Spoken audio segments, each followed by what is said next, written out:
feeling good right now, morning run. Me and my dad couldn't train because he got sick. I think it was asbestos and white mold from construction. My dad's construction, so yeah.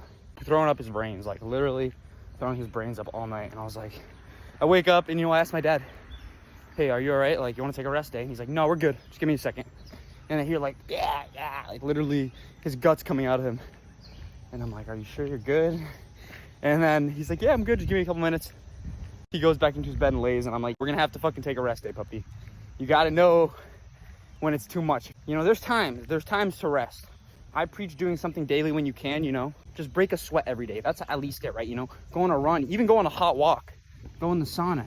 Do something to better yourself every day. You know, that's the importance of it. It's not about getting into the gym and lifting the heavy fucking weights every day, you know, all that stuff. It's not about that. You lose track of what it's really about. It's really about doing something to better yourself. Get some steps in, you know. It's really good. If you look at the science behind it, it's so good to get 10,000 steps a day. If you can work towards that, I mean, the more steps you do, the better the health results. So it's always worth doing that, you know. Get some steps in, get some movement, and get some blood flowing. But you got to know when to take your rest too, you know. It's important. So I preach this, and I don't really take that much rest. I probably should take more rest. But we're only gonna be 22 once, right? I know I'm at my almost my peak physical condition to be able to abuse myself a little. So I train pretty much every fucking day in some way. Sometimes it's lifting, sometimes jiu-jitsu, sometimes running. But I'm doing something that's very physically intensive, and I find ways to recover, you know. So I also have been stretching every single night for probably about 8 months at least.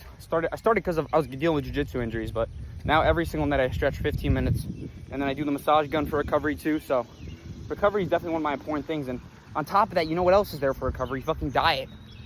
Your diet has to be solid. So I'm always making sure my nutrition's going in, you know.